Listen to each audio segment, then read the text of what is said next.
Hi, listeners. This is Monica, host of I've Been Meaning to Watch That. If you lead people, teams, or ministries, check out A Charge to Keep by Reverend Kevin T. Taylor, a powerful guide to leading with integrity under pressure. Drawing lessons from both the pulpit and the C-suite, the story-driven playbook offers 12 field-tested principles to help you navigate change, inspire trust, and lead with purpose. A Charge to Keep by Reverend Kevin T. Taylor. Available now on Amazon and wherever books are sold. Get yours today.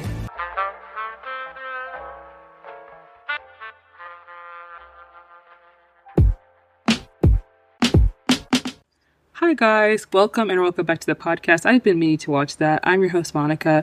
We are back again with another week, new episode, new guest like we do every single week. And this week we have a very, very special guest with us today.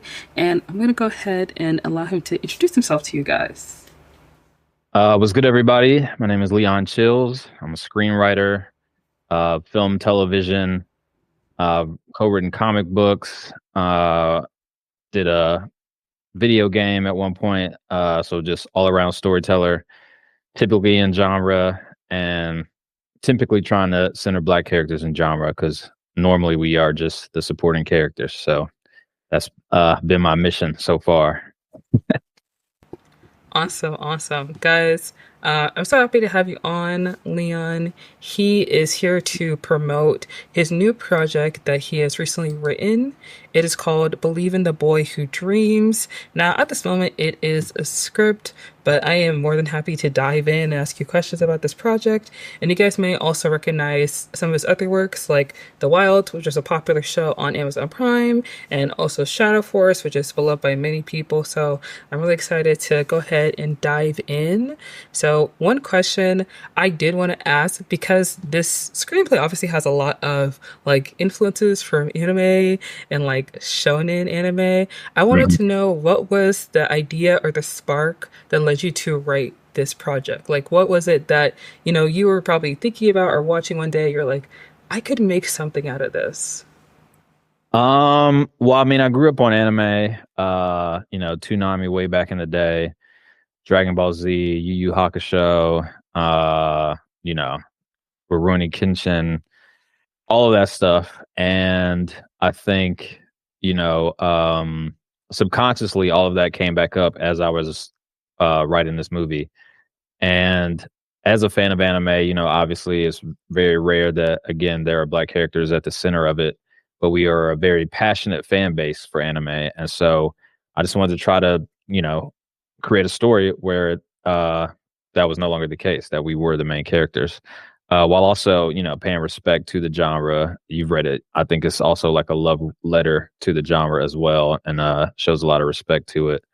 So, yeah, I feel like the lack of sleep aspect of it was literal. I have 3 kids, and the not getting sleep with newborns is is a very jarring experience. And so I think that's why the protagonist has that issue. For him, it's nightmares of monsters from his favorite anime. And it just kind of became this window for me to kind of jump into that world. Paprika is another big influence, a movie where you can go into people's dreams and things like that. So, yeah, I think that's kind of where the idea came from. And then when I got into it, it was just like, again, making sure I had certain aspects of a shonen anime while also trying to do, fresh ideas as well. Yeah, and I did want to give a little bit of background for everyone. So the film is titled Believe in the Boy Who Dreams, and the story follows this 12-year-old boy named Dorian Garrett Jr., who's also known as DJ, and he is plagued by recurring nightmares where he fights monstrous, obsessed spirits, but he always loses. So DJ's parents, Crystal and Dorian Sr., are trying different therapies to help him, including imagery rehearsal therapy. And Dorian Sr., who is a researcher, has developed this new therapy called altruistic remedial therapy, which allows people to enter someone else's nightmares to help them. And it's interesting that you mentioned Paprika, because it's actually one of my favorite anime films. And I find that a lot of times when I like try to recommend anime to people, usually I try to recommend something pretty easy and simple. You know what I mean? Maybe like a one season. And if they're like, oh, what about like movies? I recommend like Studio Ghibli because that's a very easy way to like integrate into anime because people already know Studio Ghibli because a lot of the pictures from the film, like a lot of the stills, the imagery is very popular and it's using like popular artwork. But films like Paprika, films like oh, it's escaping me. But do you remember, you know, the movie that is like kind of inspired by Black Swan? Perfect Blue. Perfect Blue. Yes, I knew there Yeah. was blue in the title. Yeah. Yes, films like that, they're a little more complex. So usually I don't Mhm. recommend them to people. But when I was reading this script, it did remind me of Paprika because it Mhm. is one of my favorite films that I have seen that just makes you think. You know, because a lot of times people recommend like when people think about films that make them think or make them consider like the human condition, they say films like, oh, Eternal Sunshine of the Spotless Mind, you know, Mhm. something like that, or like Black Swan, like I originally mentioned. And I was interested for this script when I was reading it. I was wondering like what part of the human condition, I don't know if that's like kind of broad or maybe that's like I don't know, too artsy of a question, but like, what aspect, I guess, of your life or other people's lives is what interested you or what, you know, inspired you to write this? Because Eternal Sunshine of the Spotless Mind, it talks about like connection, loneliness, dating, relationships. And with Perfect Blue, it talks about like celebrity, you know, parasocial relationships, things like that. Black Swan is all about ambition and competition and the comparison of others. So I was curious to see like what part of the human condition inspired you to write this script? Yeah, I mean, I would say Parenthood for sure, 1000%. Love as well. At the center of it is kind of a rekindling of a love between Dorian and Crystal. Um, the issues with DJ have been causing some tension in the marriage, as well as changes in occupation. And throughout the story and, going into his mind, they're able to kind of work out their differences and, um, through trying to save him, uh, kind of making that the priority. And in order to do that, they know they have to kind of squash, the things that are going on between them. And then parenthood is really the biggest of the human condition, I would say, because as a parent now, I just realize how much of my actions have impact on my kids. I'll see interviews where people will say, XYZ issue because mom or dad never told me they love me. And so right off the bat as a parent, I literally tell my kids every day I love them twice, at least twice, when they wake up in the morning and then when I put them to bed at night, so that they could never grow up and be like, "Oh, dad never told me he loved me." You know what I mean? Yeah. And I feel like so many of the problems in the world, if you look at, you know, the villains of our world, 9 times out of 10, it was rooted in like a daddy issue or a mommy issue. You know what I mean? Throughout the entire history of time. And so I really just think parenthood is that important, right? Like what we do is the will result in them growing up to, either contribute to the world or take away from it. And so this is kind of about them recognizing their flaws as parents and going forward being able to do better, which is something that I'm actively trying to do every day. Like it's definitely not easy. And but it's always something that I'm conscious of just how much what I'm doing will impact them in the future. Yeah, and I absolutely love that because you're right. This story is a lot of this story does focus a lot about parenthood, and there are a lot of films that have been coming out recently, like Everything Everywhere All at Once, Mhm. Inside Out.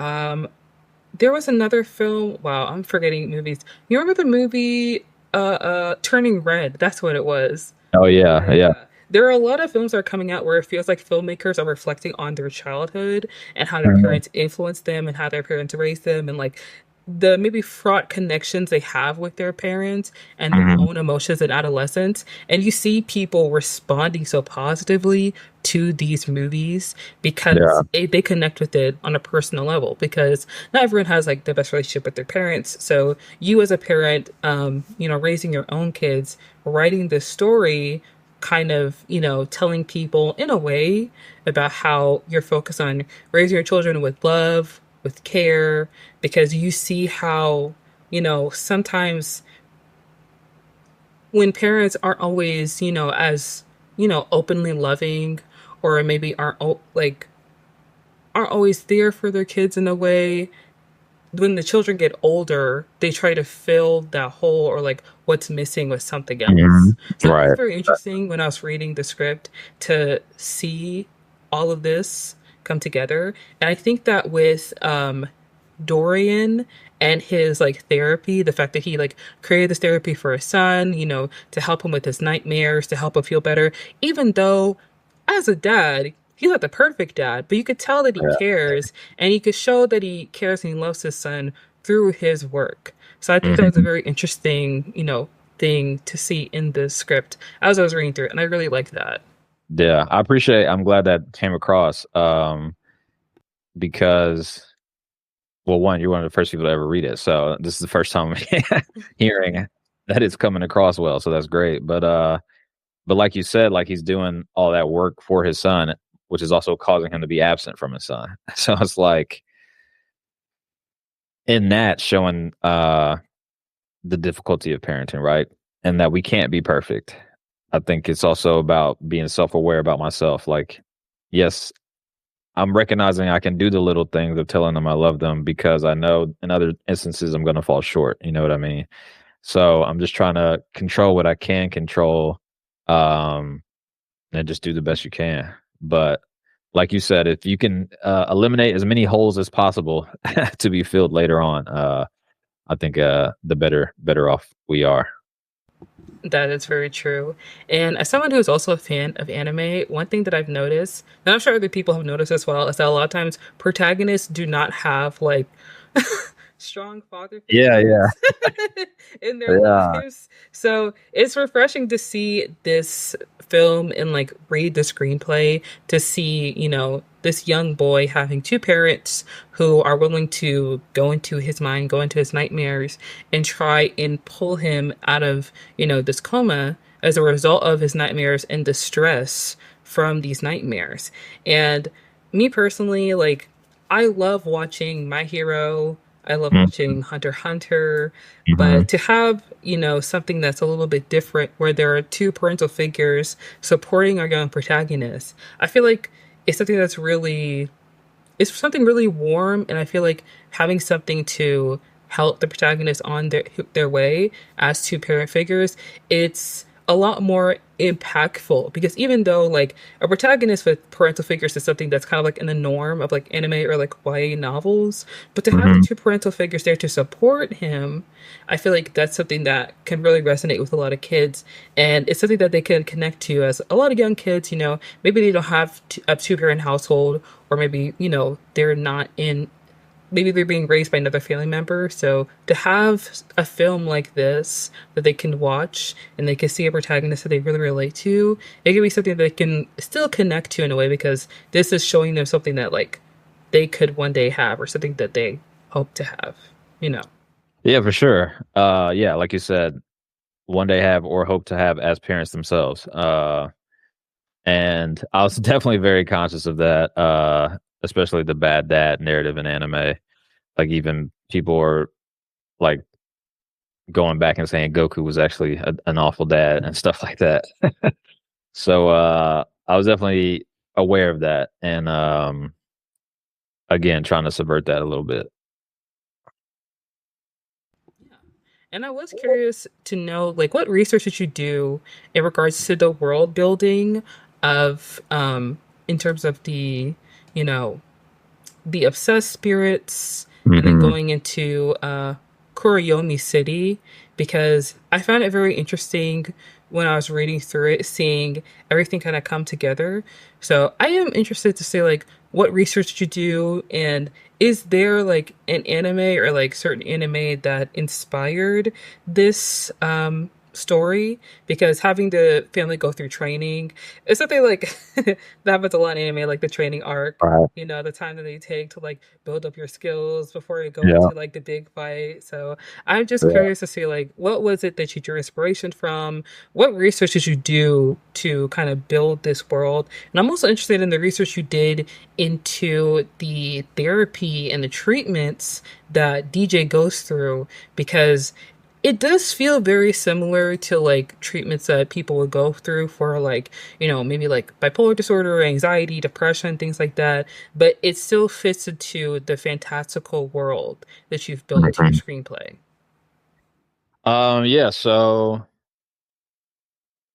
Yeah. So going back to the like training and tournament type thing, that's in almost every shonen anime. So I felt like I had to do it. I do hope that the results of the fights themselves are still surprising, even though that is a common trope.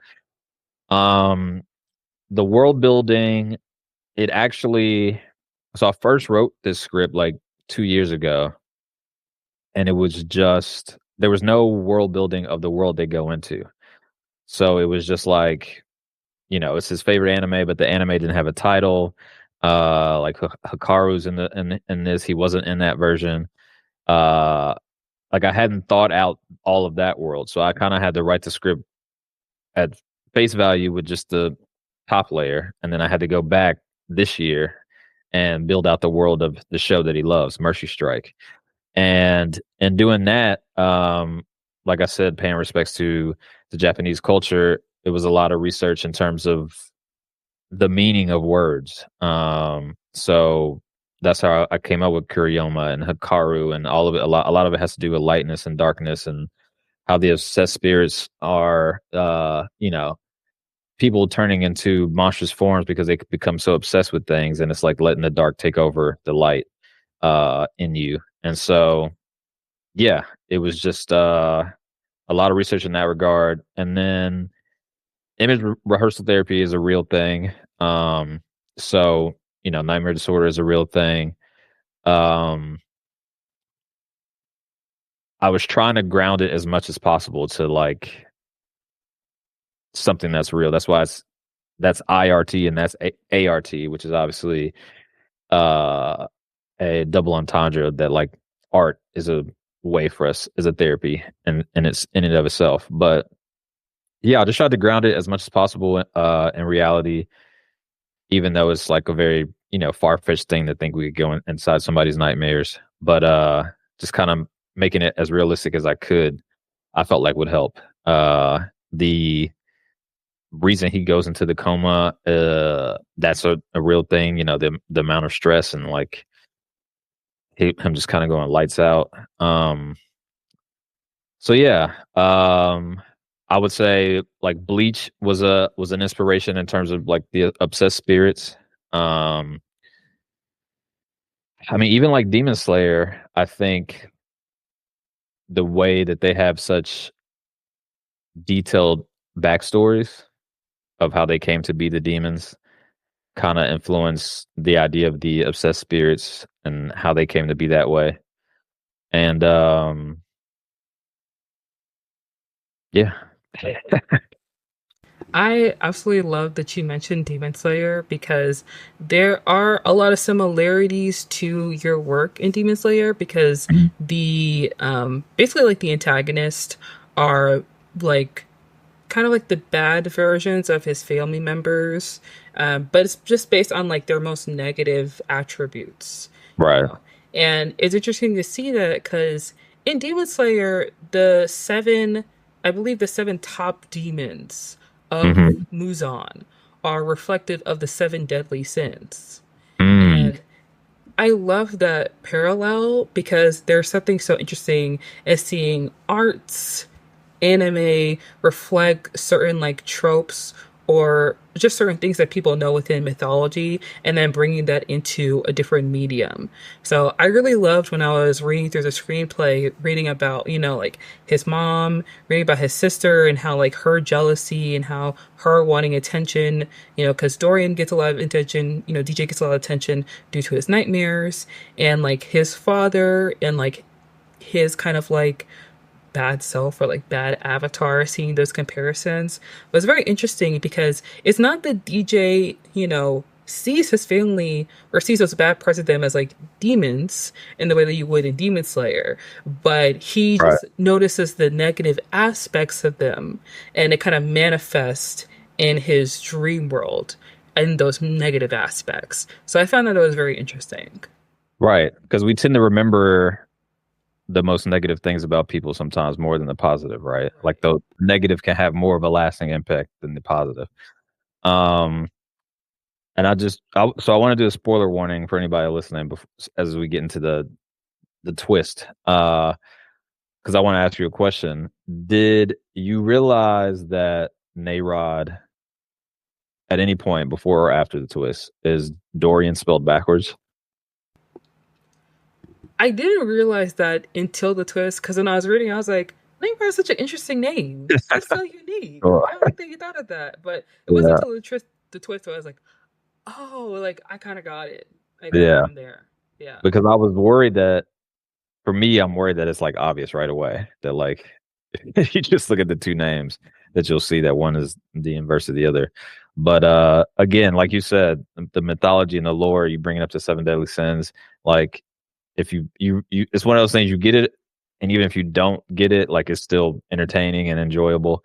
Uh, and it's like yeah, the same thing. All of their names are kind of like the inverse of the other, and if for people who take the time to look those kind of things up or whatever, it'll just be added lore onto the mythology.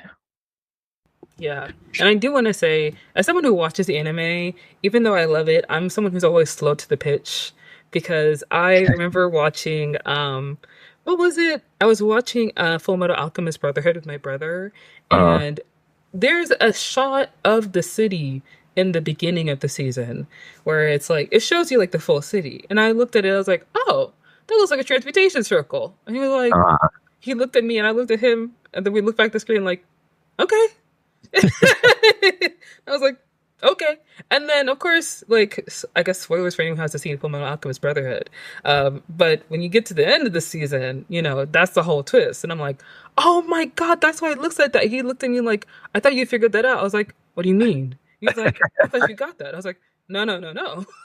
I was just saying that. I just thought it was yeah, part of like, oh, urban development. We're all sorcerers here. Da da da da da. But yeah, it just it slipped my yeah, mind. yeah. I mean, it's like yeah, trying to make sure I do all of those things to again honor the genre. So yeah, Yeah. But I think that the great thing about this script is it's not just like focusing on the I guess like the twist, so to speak, but the family dynamic is really wonderful because one thing people really love about anime is the found family, yeah. because so many times like if you watch My Hero, people love Class 1A because they're this little family, they're this little group. People watch Demon Slayer, they love Tanjiro, Inosuke, and Zenitsu because they're this little trio, this band of brothers that are fighting demons together. To have an actual family come together to help DJ so that he can awaken is so wonderful because the only piece of media that I can think of where an actual family is coming together is Mitchell's and the Machines. The things Yeah. that I yeah, enjoyed that. I like that a lot. Yeah. yeah, and I love that movie as well because it's something it was very sweet, it was very funny, but it was also very different because a lot of media that is centered towards young people will always have them on their own. And they kind of have to be on their own. It seems like they have to be on their own in order to Right. go on this adventure. But to have the family together as a unit going on this venture to help DJ is even better because I remember I was reading it and I was thinking like, so the whole family's gonna be training?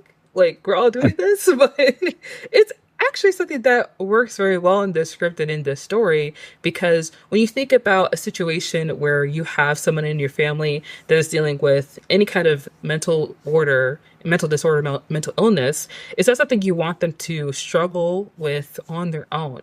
It's something Right. as a family, as a unit, you come together to support them so they know they're not alone, so they know that they have to do it on their own by themselves, and they know that they had that support, because that Right. is a really huge part of their recovery, and also a huge part of them just being able to handle whatever it is they're dealing with a lot easier, rather than them just toughing it out by themselves. And although we enjoy the sole adventurer in shonen anime, or the found family, the trio, what have you, having the family unit is a lot more cohesive, but it's also very sweet, and it is reflective of real life, where you want the people who are closest to you to support you. Yeah. I mean, I don't know if you watch Solo Leveling, uh, but like that's kind of like the complete opposite of this, right? Where he's like super overpowered. He can just handle everything by himself. Uh, and this is, yeah, like it's the opposite. Like when he goes it alone, he keeps losing. And um, I mean, I think the lesson is that things are easier if you don't try to go it alone. Obviously, there's some things that you gotta, do by yourself, but the love of family and friends. I know I wouldn't be here without that support. Um, like I had to quit my job and move to LA, make that decision myself. But along the way, the the love and support of friends and family definitely sustained me in order until I was able to actually make that dream come true. Right. I I think it's really wonderful that you decided to make that jump, because a lot of people do talk about, taking that risk of moving to a new place, moving to a new city to pursue your dreams. And oftentimes a lot of people are very scared to do it, or they're very apprehensive, but it is something that's necessary, because if you want to achieve the things you dream about, the things you hope to happen, you see other people like living this life you want to live, you're like, oh, that could be me, that could be me, but it's not you, girl. You're in the Yeah, same place you've been since you were born. yeah, Sometimes you yeah, gotta put up or shut up. So yeah. I think it's really awesome that you made that move, and I am interested to hear a little bit more about like what inspired you to leave your job and move to Los Angeles, and then like within like the first year or two, what kept you going until you felt like maybe you got your big break, or you met somebody who really helped you along the way so that you could be on the path that you're on right now. Yeah, out of college I worked at JPMorgan in New York, and it was kind of one of those things where I was just trying to keep up with the Joneses. Like I had zero interest in a private bank, but I just wanted to keep up with my peers. So 2 years into it, I had like the quarter life crisis of trying to figure out what I really wanted to do in life, and I always loved film and television. I just never took it seriously as a career, and I just did the do it yourself route of tapping into my network, anyone remotely involved, reading books on screenwriting, and I co-wrote a script with a friend of mine. Again, that the help of a friend to get started. I was kind of afraid to just write a script by myself.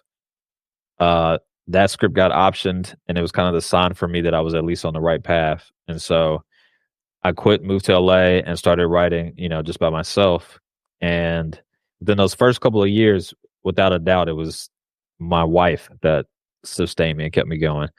At the time, we weren't married, but after she moved to LA to come be with me, I proposed.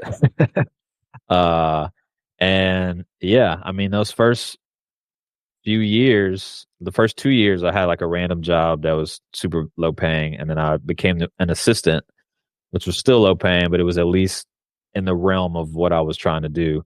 Uh, and it took 4 years out there before I became a professional. And so, yeah, her love and support is kind of what kept me going. I definitely don't think I would have been able to keep going by myself. Because even with her there, I still had second doubts and was like trying to go back and apply to Google and things like that. Like maybe maybe I made the wrong choice. And they rejected me, so I was forced to just stay on the path, and there was no more plan B. And yeah, it ended up working out. But I think ultimately I think I very actively try to pursue happiness. Like if I am in a situation where I become unhappy or things aren't feeling right, I look for the exit, and that's what I felt at JP Morgan. Like I was making pretty good money, especially coming off of the recession. But you know, if you're unhappy, you're unhappy. I didn't want to lie to myself about that. So when I went to LA and was making less money but happier, that was like the first sign. Like, oh yeah, that was the right move. That's awesome. That's great to hear. Because, like I said before, it's hard for people to like make that jump and make that leap. Yeah, Because, a lot of people like stability, a lot of people like being comfortable, things like that. But if you want to chase something that seems unachievable to you, sometimes you have to do something a little bit like out of the box, something that's outside of your routine. Because if you have dreams of doing things that are outside of your routine, outside of what you normally do, but you continue to live your routine, then you'll never really achieve those dreams. You can't make yeah, anything happen unless you break out of the norm that you're already kind of stuck in. And yeah. I am interested to hear like what drove you to write this script? Because I think The Wilds is a really great show and Shadow Forest is really amazing, but this is something that seems a little bit different from what you have worked on previously. So I'm interested to see like what was it that kind of pushed you to do that? Because you said with JP Morgan, you were unhappy, but you were making good money. But when you went to LA, and at least you were working in a job that was close to what you wanted to do, even though you're making less, at least you're a little bit happier. And I want to Mhm. know, like, what was it that told you, like, I can write a film and I could put out a movie and, like, this is against my creation. Like, this is my original idea and I could put this out there. Like, what was it that kind of pushed you to make this? This script specifically. Yeah, the script specifically. Um, I mean, I feel like writing is always a form of therapy, whether you realize it or not. And every script, you're working through something different. Um, and like with Shadow Force, I feel like working through my fear of having kids. Like I wrote that before I had kids, and this was the first script I wrote after having kids. And I think there was just a lot of tension again, like I said, and just the lack of sleep. You become a different person where you're not getting any sleep. Uh, and that causing tension in my own marriage of just trying to deal with we have three boys now, but one and two boys and the whole two under two, and you know, all of that is difficult and it makes the relationship more difficult too. And finding ways to continue to communicate and work through those issues, I think all just led to coming out through this screenplay.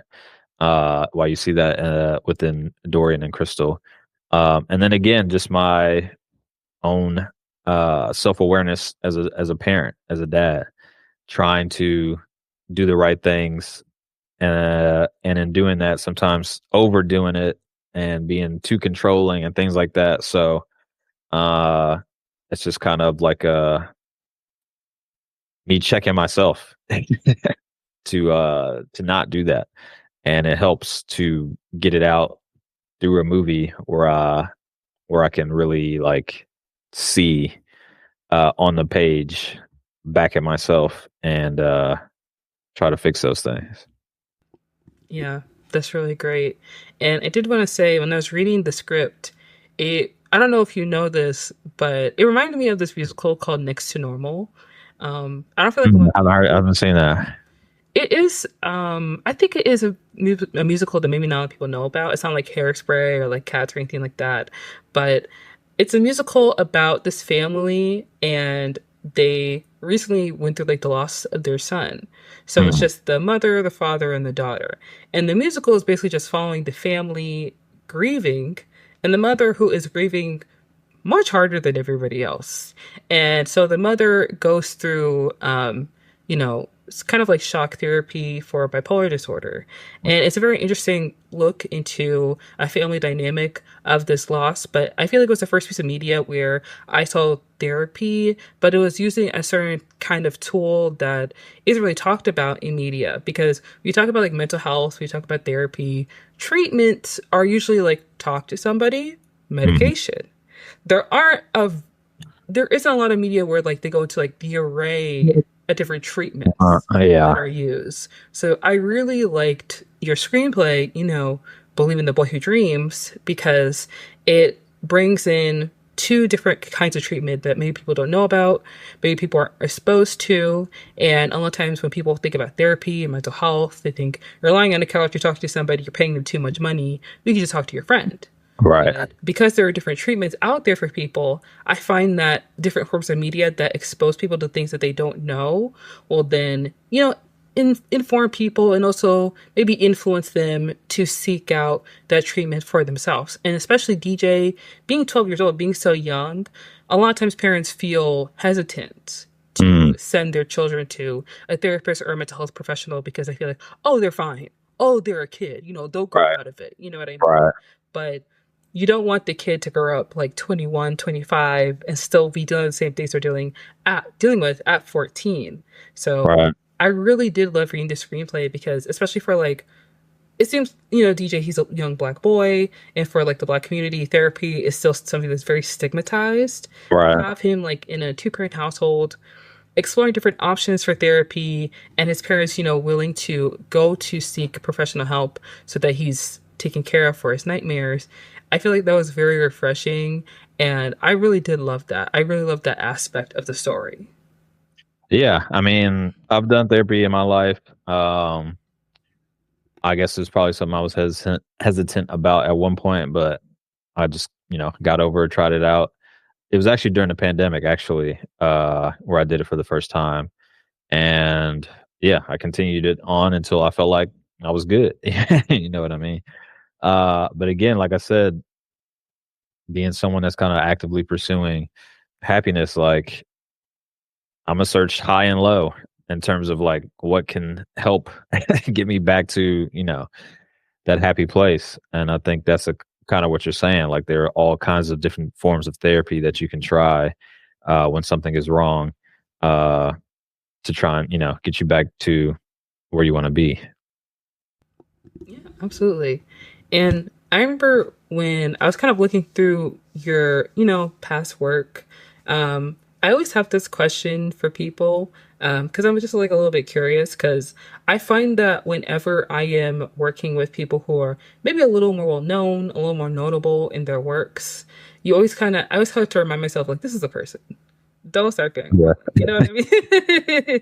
As someone who's spent a lot of time on Tumblr at a very young age, now kind of growing older, it's like, you can be excited and you can like admire them, but don't be weird. Yeah.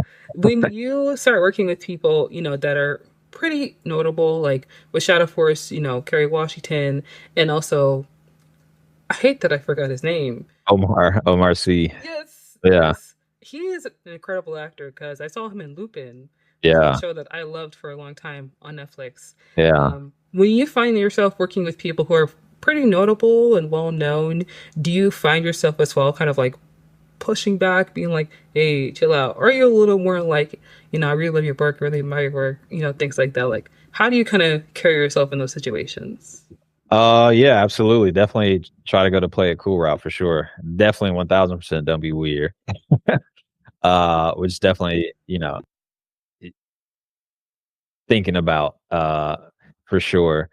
Sometimes I think I play it too cool though. Like I remember when I was assistant to Reggie Hudlin, I was meeting like Jamie Foxx and like I don't know, Magic Johnson. Like we worked on this documentary for Clarence Avant and I just met literally everybody, like Barack Obama, all of that. And Barack was the only person I took a picture with because I was like, I don't want to take a picture with these people until I'm working with them and all this stuff. And I was like, which is just so stupid in hindsight because it's like you don't know what's gonna happen. Like Jamie Foxx almost died, and I'm talking about like I don't want to take a picture because not till we work together. You know what I mean? Like Yeah. so, yeah. When the Shadow Force premiere, I made sure I took 1,000 pictures, with everybody. You know what I mean? Like, I think we can get caught in playing it too cool. But yeah, it's just trying to find that balance for sure. But I think people are always appreciative of hearing like you saying you're thankful for their art or like, you know, things like that. And just kind of leaving it at that.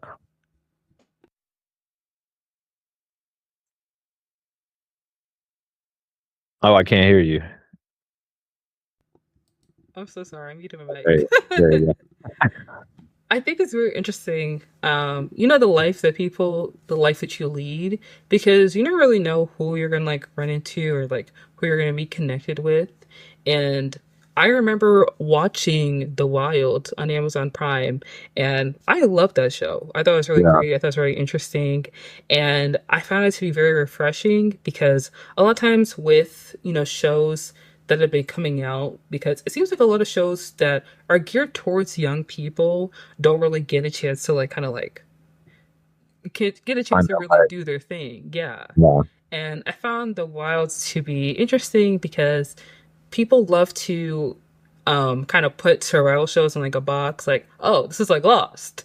And Yeah. like it's not, I mean, that's not entirely wrong, but I did feel like the show is very unique. And like the first season being focused on the girls, the second season being focused on the boys.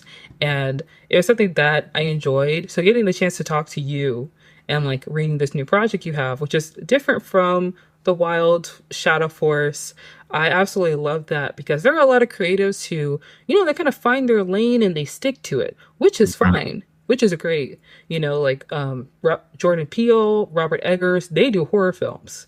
Right. That's great. Edgar Wright, he does very high octane action films, and that's great. But I love that you're going from like a survival show to like now Shadow Force being like, adventurous action, travel destination kind of movie, and now Believe in the Boy Who Dreams is very like anime, shonen, kind of like a family adventure kind of thing.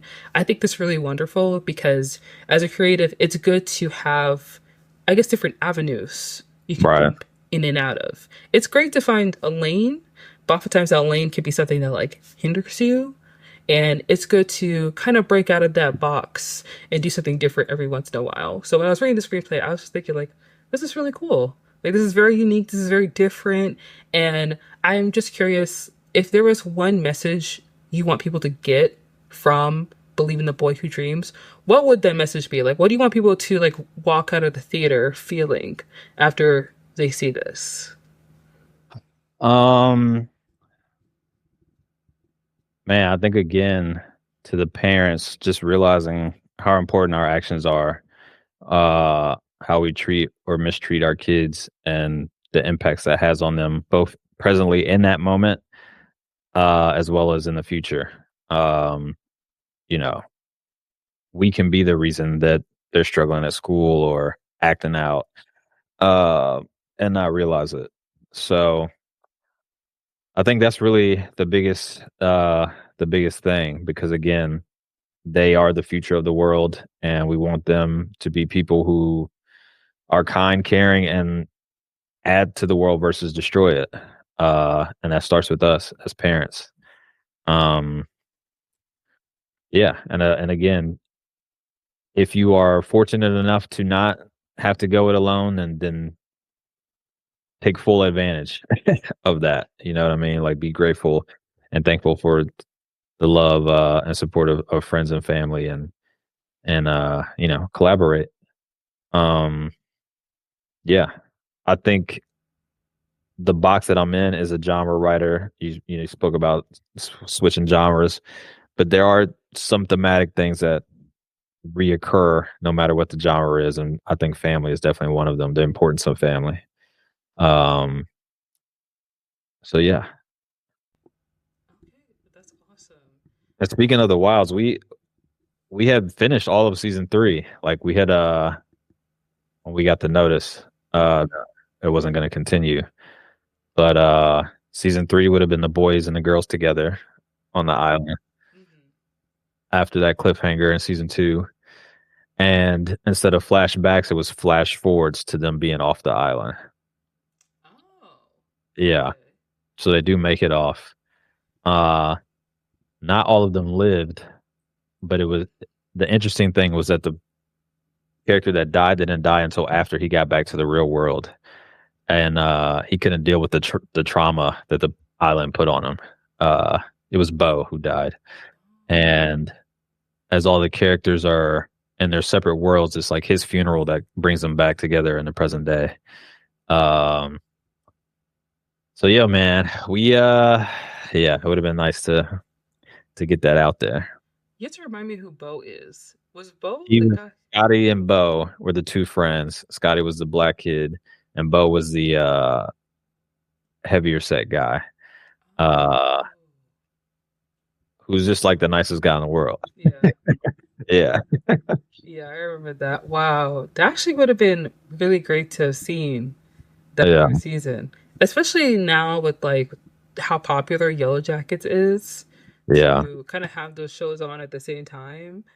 I think that. Yeah, I think unfairly got compared to that for obvious reasons, but very, very different shows. Hmm. Uh, yeah, I think being on at the same time definitely probably hurt the chances. Hmm.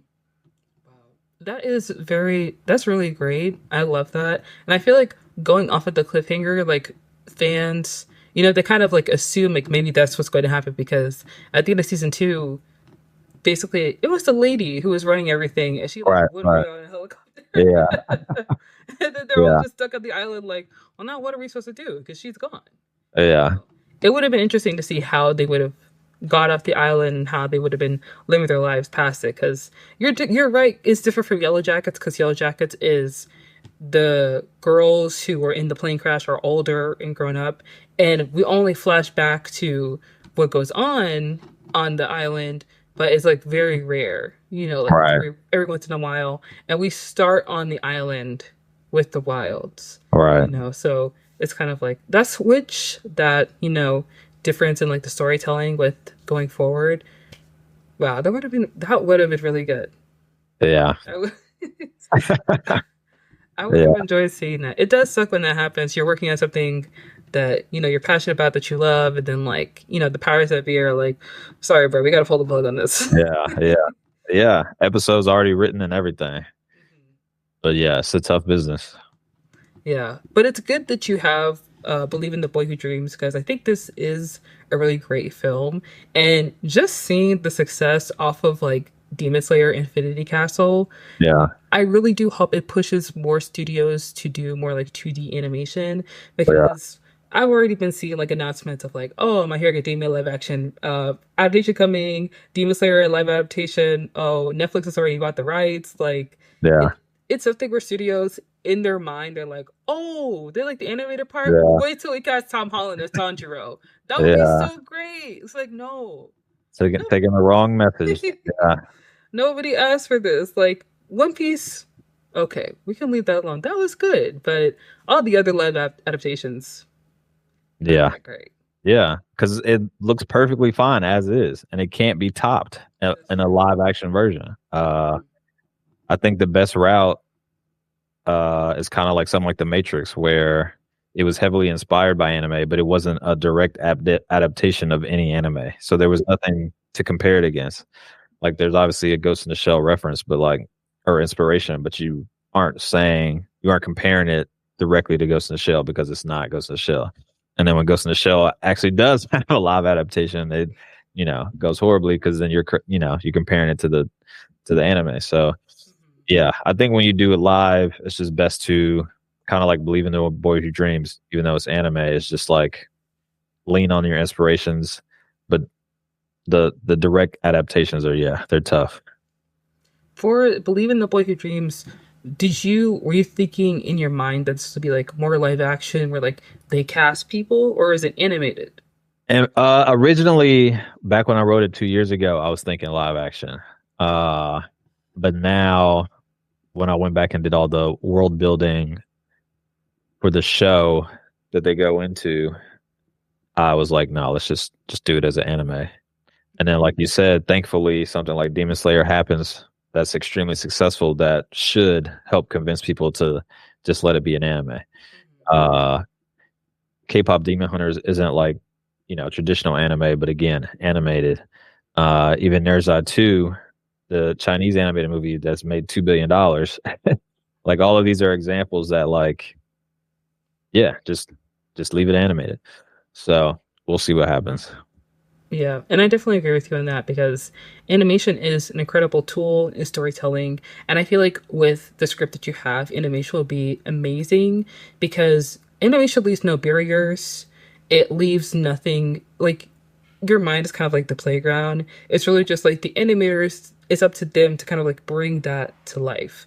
And Right. with films like, Demon Slayer, with films like K-pop Demon Hunters, which was incredibly, incredibly popular, even like Into the Spider-Verse, Yeah, which, absolutely. is something that brings like a huge draw to people, even though it's based off like comic books and you have like, Spider-Man with Tom Holland. Into the Spider-Verse is the telling of Miles Morales, which people absolutely love. And having the animation being the tool to utilize it is different in the way where like, Tom Holland, he had to step off set recently because he had a Right. concussion, Right, right. and even with animation, of course, you have to treat your animators well, but it's the pen and the paper and the tools past that bring the story to life. And I feel like with the world building you've done with the city, with the fight scenes, even in like the final battle, animation will be so incredible to bring it to people's screens. And I feel like people will just like fall in love with this family once they see it on the big screen. Yeah, yeah. Animation is just like boundless imagination. You know what I mean? So that's the hope. We will see. You are a part of the journey now, and me putting the script out publicly for people to read. That's something that never has been done before. Usually, a script doesn't come out until after the movie's already been made. But yeah, I want to see if it's possible to build an audience for a script in the way that books build audiences. Because people will go see a movie based on the book, even though they know it's going to happen all the time. So I'm excited and terrified all at once. I think that this is a really great journey for you because one piece of advice that someone gave me recently was that like if you're ever interested in like becoming an author or writing a book, you should start promoting your book before you start writing. Like you Mm, should take people on the journey as you read the yeah, book, as you build the characters, and then like through the publishing process. Because there are plenty of people who want to write a book but don't do it, and there are people who would be interested in your story and want to see that process, follow you along, and support you in that journey as well. And yeah, whether you would like find a publisher or self-publish, either way, people want to see that story come into fruition. So it's really amazing that you're doing it this way where it's not very traditional, but still it'll bring people to the story. It'll bring a lot of interest to what you're trying to bring to the big screen. And I absolutely love it. I think it's out of the box and I think it's very creative, but I also think it'll work. I think it will bring a lot of returns for you. yeah. Hopefully, I feel like it. Hopefully, walks that line of like even non-anime fans can like it. You know what I mean? Because it's educational to anime as well. So like even if you aren't familiar through the conversations in the movie, you can be brought up to speed. And yeah, Yeah, absolutely. And there are plenty of people who, they don't watch anime regularly, but they still enjoy animated films. yeah, And I feel like your film has so many interesting, like, thematic elements to it that when it comes to it being made, there'll be plenty of people who are interested in, the story of family, of self-worth, of like working together as a unit. And even with like the shonen elements, that'll draw people in because even if someone's like a huge animation watcher, like people love a fight. You yeah, yeah, know? absolutely, yeah, People love a big boss fight. So right, that'll definitely interest a lot of people. yeah, Yeah, absolutely. conflict, and there's plenty of that. Right. Are there any final words you'd like to share with the listeners in regards to just your film or anything else you have coming up? Um, yeah, I do not at this moment know the date it will go live, but when it does, it will be on believeintheboywhodreams.com. You'll be able to read the script and also subscribe. So, like you said, you can be a part of the journey and get updates along the way. Uh, as it hopefully makes its way to production and coming out one day. Um, Other than that, there's nothing else that I can speak to at the moment. Uh, Kind of the only reason I'm able to do this for Believe in the Boy Who Dreams is that it's just me. Like I don't have any producers on it, no actors, no directors. If I did, I would have had to keep it a secret, like we always do. So, yeah, things are in the works. Just can't talk about them yet. Well, you know what? We're going to keep our eyes peeled to see what's next. I am very excited to see what happens with the script because I do think it's really wonderful and I would love to see it on the big screen. Guys, you can subscribe to believeinthe.boywhodreams.com. Okay, the link will be in the description, and any other updates about Leon, we will go ahead and let you know on our socials. Feel free to follow us on, Spotify, Apple Podcasts, anywhere you follow everywhere you listen to podcasts. Feel free to listen to us there. And where can people find you if they want to, follow you on the internet somewhere? I'm Chills on Instagram. I am Chills. I'm Chills. Um, yeah. Awesome. All right, guys, all those links will be in the description down below. Thank you for joining us again on I've been meaning to watch that. I'm your host, Monica, and we'll see you guys next week with a Thank you, Monica, for doing this. I want to no. make this in the episode. Thank you so I much don't for usually do interviews for scripts, so I'm very thankful to Monica. you know what? Thank you so much for coming on. I really appreciate it. And it's been a pleasure having you on. Thank you.